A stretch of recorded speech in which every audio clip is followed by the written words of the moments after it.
우리의 신앙을 고백하도록 하겠습니다.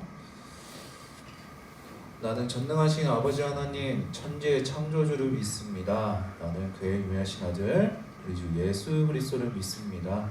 그는 성령으로 잉태되어 동정녀 마리아에서 나시고 본디오 빌라도에게 고난을 받아 십자가에 못 박혀 죽으시고 장사된 지 사흘 만에 죽은 자 가운데서 다시 살아나셨으며 하늘에 오시어 전능하신 아버지 하나님의 우편에 앉아 계시다가 거기로부터 살아있는 자와 죽은 자를 심판하러 오십니다. 나는 성령을 믿으며 거룩한 공교회와 성도의 교제와 죄를 용서받는 것과 몸의 부활과 영생을 믿습니다. 아멘. 네, 오늘 말씀 한번 찾아보도록 하겠습니다.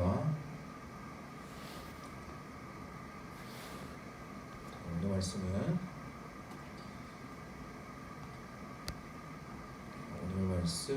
누가복음입니다. 누가복음 14장 11절 한 절 말씀 찾아보도록 하겠습니다.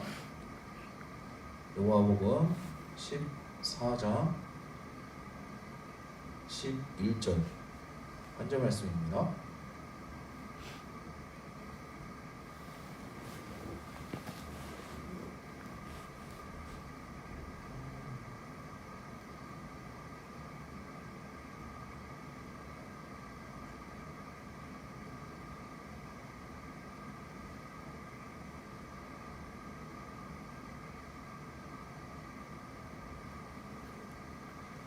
다 찾으셨으면 전도사님이 대표를 읽도록 하겠습니다. 무릇 자기를 높이는 자는 낮아지고 자기를 낮추는 자는 높아지리라.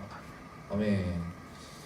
네, 오늘 설교 말씀은 낮은 곳으로 더 낮은 곳으로라는 설교의 제목으로 오늘 말씀 나눠보도록 하겠습니다.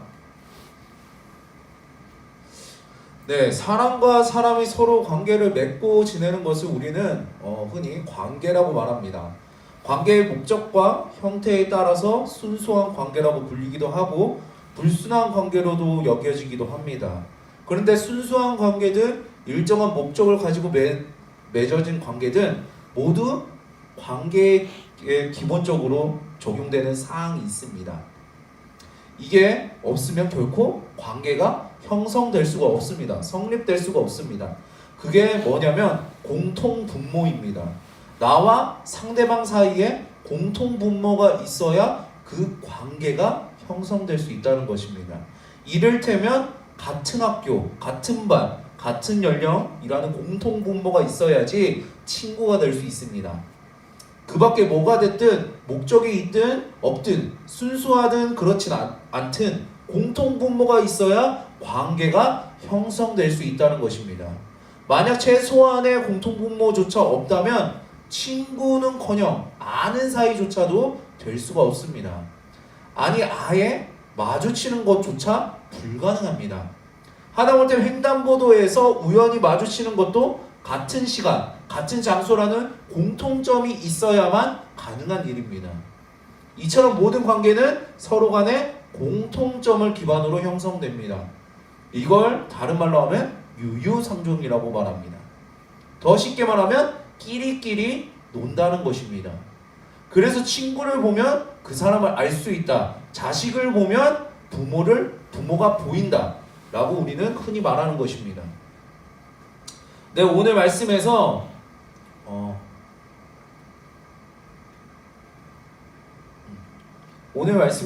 하루는 예수님께서 지체 높은 사람의 초대를 받으셨습니다.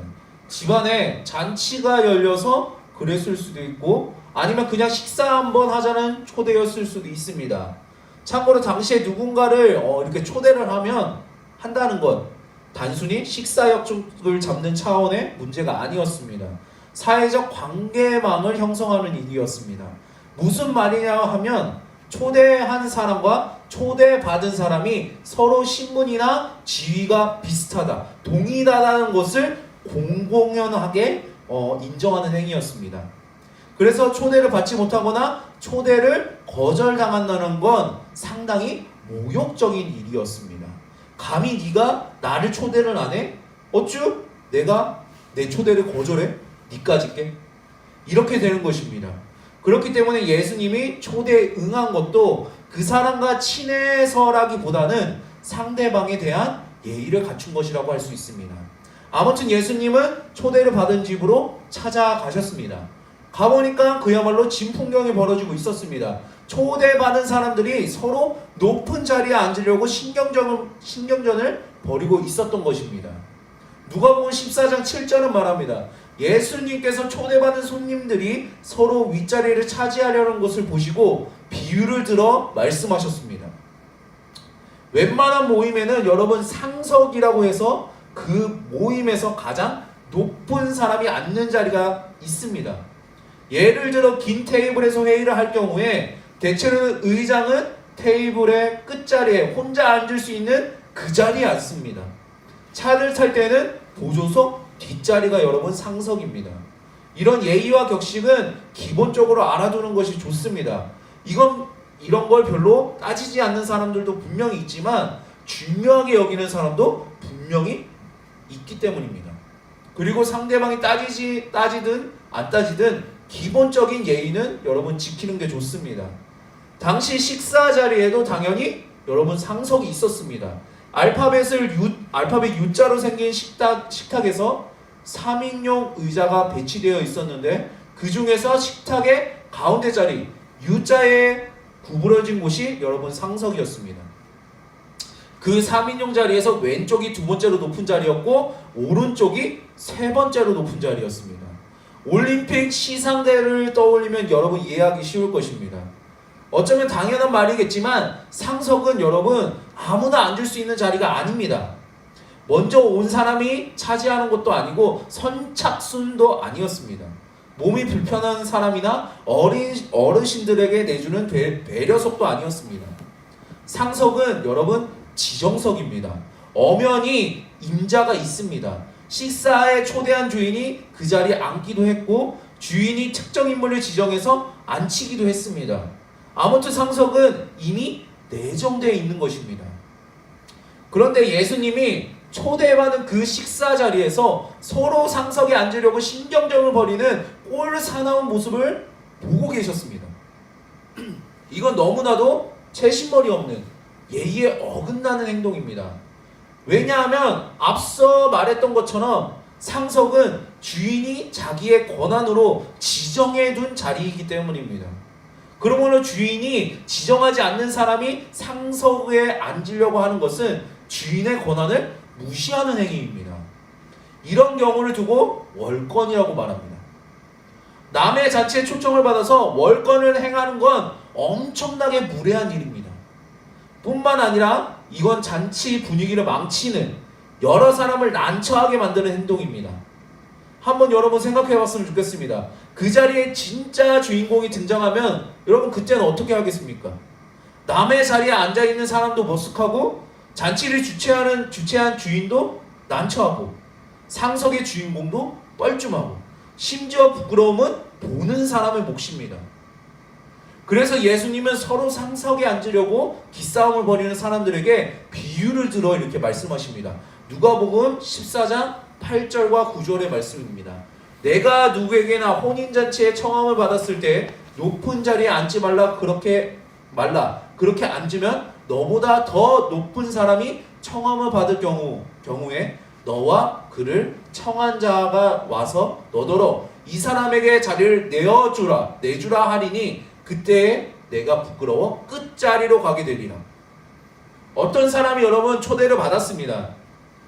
편의상 초대받는 사람 중에서 서열 2위라고 가정해 보겠습니다. 주위를 쭉 둘러보니 다 자기보다 아래입니다. 서열 2위씩이나 되는데 위에 누가 있을까요? 1위밖에 없습니다. 그래서 당당하게 상석으로 여러분 찾아가서 앉습니다. 상정에 앉아서 사람들과 인사를 주고받으면서 한껏 잔치를 즐깁니다. 그렇게 즐기고 있었습니다. 그런데 얼마나 시간이 지났을까요? 한창 잔치가 무르익었을 때 집주인과 상석의 주인공이 등장합니다. 두 사람은 회중의 환호를 받으면서 상석 쪽으로 한 걸음씩 다가옵니다. 그러다가 상석에 서열 2위가 앉아있는 것을 보더니 어깨를 툭툭 치면서 자리 좀 비켜주시죠. 이렇게 말합니다. 얼마나 낯뜨거운 상황입니까? 결국 그 사람은 도망치듯이 가장 끝자리로 갑니다. 왜 하필이면 끝자리로 갔을까요? 첫 번째 이유는 너무나도 부끄러워서 도망간 것입니다. 그래서 사람들 눈에 가장 눈에 띄지 않는 곳 끝자리로 간 것입니다. 두 번째 이유는 끝자리 외에는 남은 자리가 없었기 때문입니다. 이 사람뿐만 아니라 다른 상석 쪽에 다들 상석 쪽에 앉으려고 했습니다. 그런데 그러던 중에 서열 2위가 떡하니 1위의 자리, 남의 자리를 차지하고 있다가 쫓겨나게 됐습니다. 그러면 2위는 어디로 가야 되겠습니까?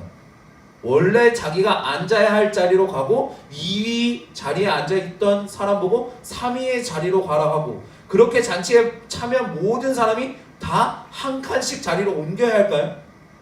무슨 의자 뺏기 게임 하는 것도 아니고 이렇게 할 수는 없는 노릇입니다. 남의 자리에 앉아있는 사람이 다른 자리로 가는 것이 당연한 것입니다. 그게 어디냐면 유일하게 남아있는 자리, 끝자리였습니다. 이제 자리 배치를 보면 서열 2위에서 꼴찌에 꼴찌가 된 것입니다. 얼마나 불명예스러운 일입니까? 이런 꼴을 당하지 않으려면 여러분 어떻게 하는 것이 좋을까요? 정반대로 행동하면 됩니다. 우선 끝자리에 앉아 있다가 나중에 주인의 권유를 받아서 높은 자리로 옮기면 되는 것입니다. 누가복음 14장 10절의 말씀입니다. 청함을 받았을 때에 차라리 가서 끝자리에 앉으라. 그러면 너를 청한 자가 와서 너더러 버시어 올라 앉으라 하리니 그때야 함께 앉은 모든 사람 앞에서 영광이 있으리라.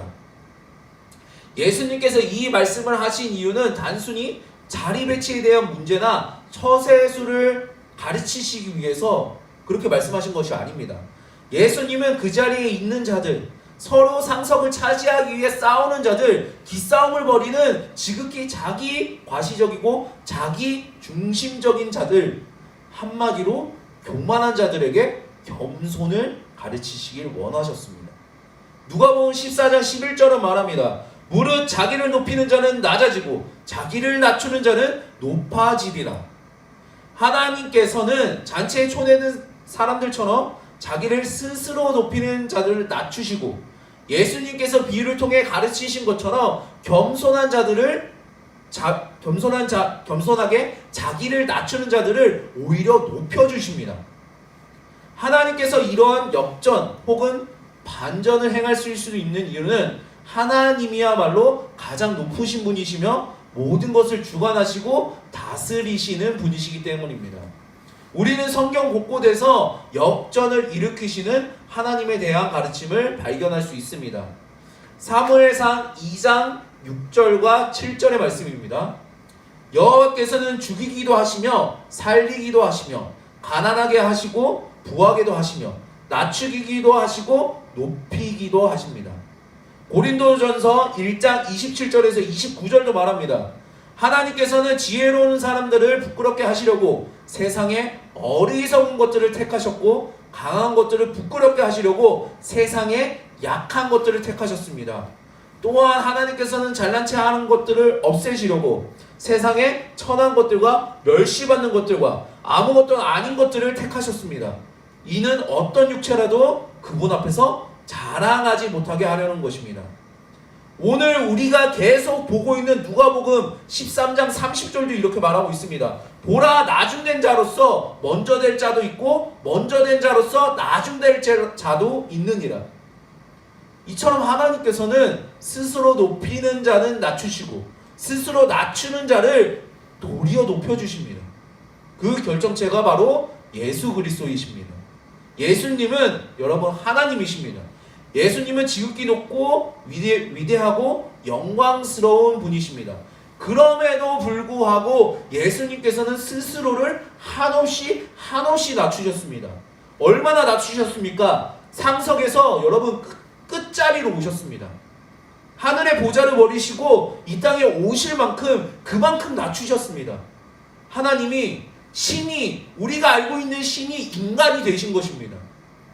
이건 감히 상상할 수도 없는 일입니다, 여러분. 신이 인간이 되었습니다. 뿐만 아니라 예수님은 이 땅에서도 지극히 낮은 삶을 사셨습니다. 예수님은 종교 지도자들, 부자들, 권세자들과 손잡지 않으시고 가난하고 연약하고 병든 자들 그리고 죄인들과 그렇게 지내셨습니다. 그리고 마침내 친히 죄인을 자처하셔서 십자가에 달려 죽기까지 하셨습니다. 빌립보서 2장 6절에서 8절은 말합니다. 그분은 하나님과 똑같이 높은 분이셨지만 결코 높은 자리에 있기를 원하지 않으셨습니다. 오히려 높은 자리를 버리시고 낮은 곳으로 임하셨습니다. 사람의 모습으로 이 땅에 오시고 종과 같이 겸손한 모습을 취하셨습니다. 이 땅에 계시는 동안 스스로 낮은 자가 되시며 하나님께 순종하셨습니다. 예수님은 목숨을 버려 십자가에 달려 돌아가시기까지 하나님의 말씀을 따랐습니다. 예수님은 이토록 스스로 낮추셨지만 하나님께서는 예수님을 높여주셨습니다. 그 누구보다도 그 무엇보다도 영광스럽게 하셨습니다. 빌립보서 2장 9절에서 11절까지 말씀입니다. 오늘 성경 말씀이 많은데 여러분 잘 들으셔야 됩니다. 빌립보서 2장 9절에서 11절까지 말씀입니다. 이러므로 하나님이 그를 지극히 높여 모든 이름 위에 뛰어난 이름을 주사 하늘에 있는 자들과 땅에 있는 자들과 땅 아래에 있는 자들로 모든 무릎을 예수의 이름에 꿇게 하시고 모든 입으로 예수 그리스도를 주라 시인하여 하나님 아버지께 영광을 돌리게 하셨느니라. 여러분 이 말씀의 접속사를 여러분 눈여겨보시기 바랍니다. 이러므로 여기에는 앞절의 내용이 고스란히 담겨져 있는 것입니다. 예수께서 자기를 스스로 낮추셨으므로 하나님께서 지극히 높이신 것입니다. 이 세상에 자기 자신을 소중하게 여기지 않는 사람은 아무도 없습니다. 다 소중하게 여기고 그렇게 살아갑니다. 모든 인간의 마음속에는 자아 존중감이 있습니다. 자존심도 있고 체면도 있고 다른 사람에게 인정받고 대접받고 싶은 마음이 모두 다 있습니다. 무엇보다 다른 사람보다 자기가 더 낫다고 여기는 마음이 자리 잡고 있습니다. 성경은 이것을 교만이라고 부릅니다. 다른 사람보다 내가 낫다고 그렇게 여기는 것을 성경에서는 교만이라고 이야기합니다. 식사 자리에 초대받는 사람이 왜 그렇게 하나같이 상석에 앉으려고 했을까요? 내가 너희들보다 낫다. 너 따위들보다 낫다. 너보다 더 높다. 그런 것을 나타내고 과시하고 싶었기 때문입니다. 그래서 아무도 끝자리에 앉으려고 하지 않았습니다. 제일 낮은 자리, 제일 별 볼 일 없는 그 자리에 앉기 싫었습니다. 그건 자기가 다른 사람보다 더 낮은 자라고 시인하는 짓이기 때문입니다. 이게 바로 여러분 우리가 살아가는 세상의 법칙입니다. 세상은 교만한 자가 심지어 교만함을 더 뽐내는 자가 여러분 상석에 앉습니다. 하지만 하나님의 법칙은 정반대입니다. 하나님께서는 겸손한 자들을 높이십니다. 끝자리에 앉아있던 자들을 여러분 상석에 앉히십니다. 왜냐하면 교만한 자들은 하나님을 의지하지 않지만 겸손한 자들은 여러분 하나님을 의지하기 때문입니다. 시편과 야고보서는 말합니다. 악인들은 교만하고 거만해 하나님을 찾지도 않으며 하나님이 없다고 생각합니다. 그러나 더욱 큰 은혜를 주시나니 그러므로 일렀을 하나님이 교만한 자를 물리치시고 겸손한 자에게 은혜를 주신다 하였느니라. 여러분 상식적으로 한번 생각해 봤으면 좋겠습니다. 나를 의지하지도 않는 사람을 뭐하러 여러분 도와주겠습니까? 도와줄 필요도 없습니다. 나를 의지하지도 않는데. 하지만 나를 의지하는 자라면, 나만 바라보고 있는 자라면 기꺼이 도와주게 됩니다. 그래서 하나님은 스스로 낮추는 겸손한 자들을 높여주시고 스스로 높이는 교만한 자들을 여러분 낮추시는 것입니다. 이것은 가난한 자는 복이 있다고 하신 예수님의 가르침과 정확히 일치합니다. 누가복음 6장 20절에서 22절까지 말씀입니다. 예수께서 눈을 들어 제자들을 보시고 이르시되 너희 가난한 자는 복이 있나니 하나님의 나라가 임할 것이며 지금 줄인 자는 복이 있나니 너희가 배부름을 얻을 것이며 지금 우는 자는 복이 있나니 너희가 웃을 것이며 인자로 말미암아 사람들이 너희를 미워하며 멀리하고 욕하고 너희 이름을 악하다 하여 버릴 때에는 너희에게 복이 있도다. 오늘 여러분 말씀을 정리하도록 하겠습니다. 여러분, 우리가 사는 세상은 교만을 부추기고 권장합니다. 1등만이 사는 세상입니다. 비록 대놓고 교만해라, 그래 너 그냥 교만하게 살아, 이렇게 가르치는 않지만 세상이 돌아가는 방향을 보고 있으면 결국 교만해야 된다는 소리나 마찬가지인 것을 우리가 보게 됩니다. 다만 티는 내지 말아야 합니다. 그래야 미운 털이 박히지 않습니다. 하지만 하나님께서는 여러분 오늘 말씀에서 반대로 말씀하십니다. 겸손하라. 그리하면 내가 친히 너희를 높일 거야. 내가 높여줄게. 베드로전서 5장 6절은 말합니다. 그러므로 하나님의 능하신 손 아래서 겸손하라. 때가 되면 너희를 높이시리라. 우리는 여러분 하나님의 자녀입니다. 예수님을 따르는 제자들입니다. 그러므로 하나님의 자녀답게 하나님의 법칙대로 여러분 살아가야 합니다. 예수님의 제자답게 그분의 가르침대로 우리는 살아가야 합니다. 하나님 앞에서 그리고 사람들 앞에서 여러분 겸손해야 됩니다. 자꾸 여러분 상석에 가서 앉으려고 하지 말고 여러분 끝자리로 가십시오. 낮은 자리, 제일 볼품없는 그 자리 여러분 가길 원합니다. 여러분 마지막으로 여러분이 잘 아는 찬양입니다. 위로부의 낮은 곳이라는 찬양의 가사를 전도사님이 읽을 텐데 여러분 한번 묵상해 보길 원합니다. 그리고 오늘 설교 마치도록 하겠습니다. 읽도록 하겠습니다. 우리의 섬김이 더 낮은 곳으로, 우리의 고백이 더 낮은 곳으로 쓰러져 있는 그들을 향해 당신이 그랬듯 더 낮은 곳으로 우리를 초대하네. 함께 하자고 말씀하시네. 우리도 예수 그 길 따라 함께 가길 원하네. 주님이 우리와 함께 하시네. 십자가 피 흘린 예수의 손으로 모든 아픔을 위로하시네. 우리에게 보여주셨네. 예수님처럼 여러분 낮은 곳으로, 더 낮은 곳으로 내려가기 바랍니다. 낮은 곳에 있는 자들을 섬기셨던 예수님이 여러분 우리와 함께 하십니다.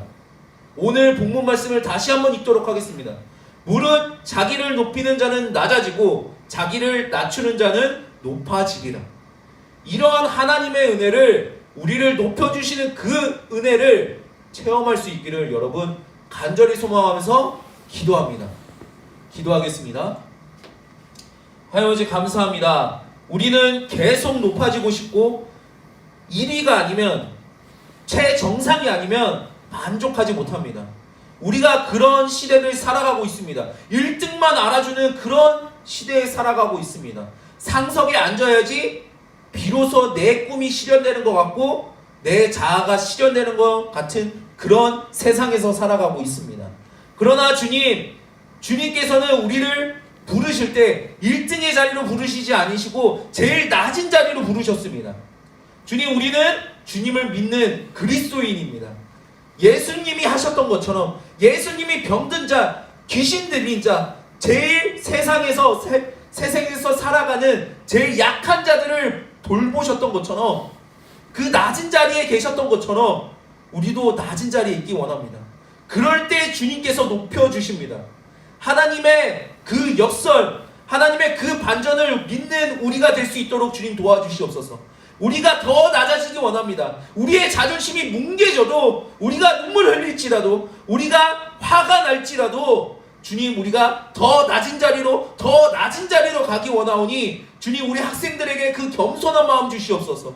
교만하지 아니하고 낮은 자로서 주님을 섬기다가, 주님을 바라보다가, 주님께 예배하다가 주님을 뵐 수 있도록 주님 도와주시옵소서. 이번 한 주 동안 주님, 그리고 아니 평생 동안 겸손한 자 될 수 있도록 주님 그들의 마음에 주님의 은혜 부어 주시옵소서.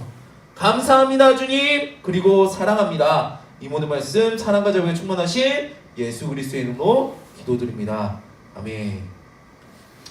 네, 오늘 예배 주기도문으로 마치도록 하겠습니다. 하늘에 계신 우리 아버지, 아버지의 이름을 거룩하게 하시며 아버지의 나라가 오게 하시며 아버지의 뜻이 하늘에서 같이 땅에서도 이루어지게 하소서. 오늘 우리에게 일용할 양식을 주시고 우리가 잘못한 사람을 용서해 준 것 같이 우리 죄를 용서해 주시고 우리를 시험에 빠지지 않게 하시고 악에서 구하소서. 나라와 권능과 영광이 영원히 아버지의 것입니다. 아멘. 네, 여러분 반갑습니다.